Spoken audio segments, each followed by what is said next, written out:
pro dan kontra yang ada dalam masyarakat terkait dengan surat tuntutan yang sudah dibacakan oleh penuntut umum adalah hal yang wajar dan biasa terjadi. Ya, ada yang bilang terlalu tinggi, ya, ada yang bilang terlalu rendah, ya, ada yang bilang tidak adil. Ya, tentu kita mengapresiasi, menghargai pendapat masyarakat. Ya. Kita tidak bisa menafikan karena perkara ini adalah perkara yang sangat-sangat menarik di masyarakat. Ya.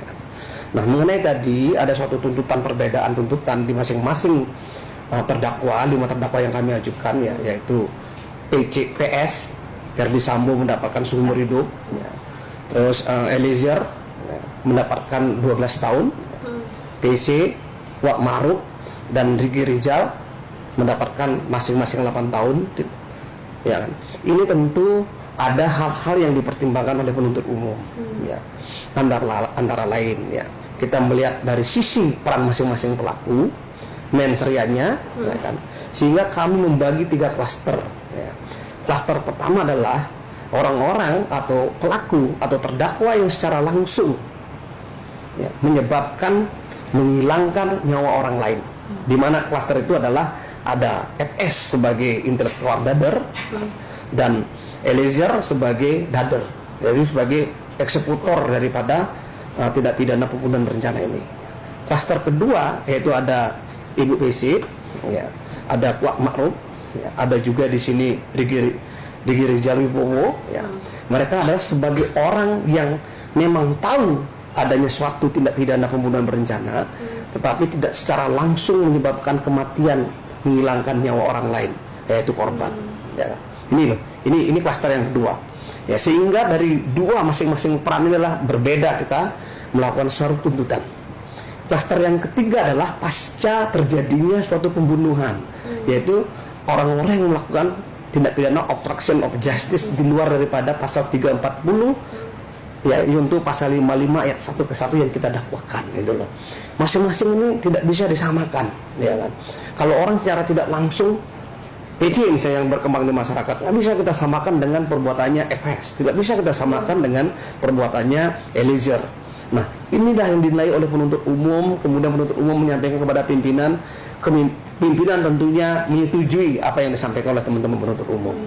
Jadi tidak ada sama sekali yang hal-hal di luar, ya, di luar dari masyarakat sampaikan bahwa ini ada masuk angin, ya, di sini ada apa istilahnya, ada tekanan dari pimpinan, nggak ada.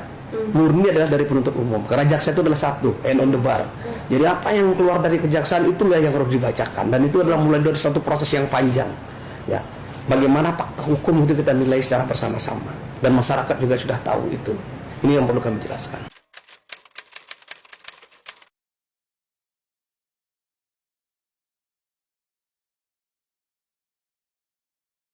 Ketiga orang ini kenapa mendapatkan tuntutan yang sama menurut penilaian kami penuntut umum, ya kan, gitu ya. Karena mereka 3 orang ini adalah jadi rumpun klaster yang kedua. Jadi orang-orang yang tidak secara langsung menyebabkan kematian orang, ya kan, tidak menghilangkan nyawa orang lain. Tapi rumpun pertama menjadi sempurna satu tindak pidana pembunuhan berencana itu adalah karena mereka yang menyuruh melakukan dan dieksekusi, ya, sehingga menyebabkan hilangnya nyawa orang lain. Ini yang sangat membedakan, ya.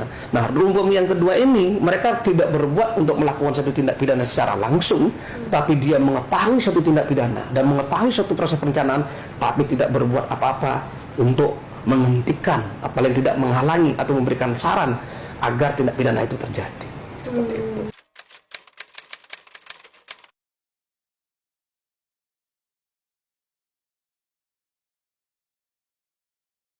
Saya hargai, ya, LPSK ini sebagai lembaga pemerintah tentu kami hormati sekali, ya.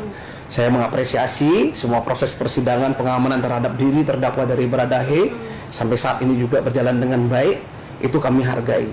Namun demikian kami terikat dengan tadi, pembuktian itulah terikat dengan para peran terdakwa masing-masing terungkap di persidangan, ya. Pertama itu. Yang kedua, kita lihat dulu secara yuridis, ya. Secara yuridis itu seperti ini.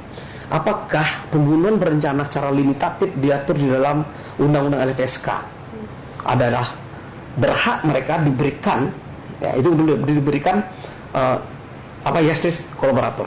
Kan itu kita kaji. Ya, ternyata di dalam undang-undang secara limitatif tidak ditegaskan bahwa pembunuhan berencana itu sendiri, ya, bukan merupakan daripada tindak pidana tertentu sebagaimana surat edaran Mahkamah Agung nomor 4 2011 ya. Yang dimaksud tindak pidana tertentu itu Mbak secara tegas sudah dijelaskan di sana, yaitu tindak pidana yang terorganisir. Apa itu? Tindak pidana narkotika, korupsi, ya, tindak pidana TPPU, tindak pidana pencucian uang, tindak pidana trafficking, yaitu penjualan orang. Ini yang diatur gitu loh Pak.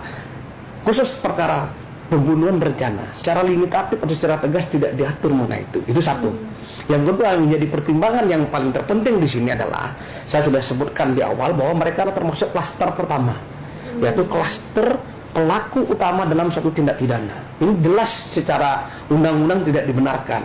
Namun demikian, nah ini loh, rekomendasi ini kami hargai dan kami akomodir dalam surat tuntutan, sehingga Baradae ini mendapatkan keringanan hukuman daripada pelaku utama, yaitu Ferdy Sambo.